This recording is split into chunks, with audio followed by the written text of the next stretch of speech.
بسم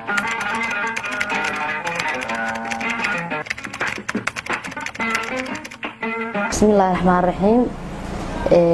أنا قام مقعد بها من عمر هذا محمود. أنا معمولها بيت صالون. هاك وحن كب قاعدين يا كسر دوينيا شروينها على أبور كابلا صول. وحن لا هاي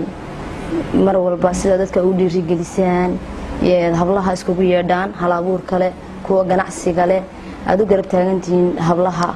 على أبور كله مرة والبوين كم هاد إلنا شروينين وسود دوينيا شروينها سو كلا بيحدون الله وقايبات قايب جناحسي كا يقايب على أبور كا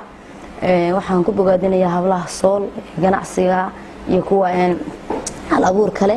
inay si hagab la'aan oo meesha shirka u yimaadaan oo ay uga faa'iideystaan in walba barnaamijkeeda iyo maxay ahayd hal abuurkeeda oo ay uga sheekayso waayo habluhu haweenku waa meesha kaliya taayeen ku tiirsanahay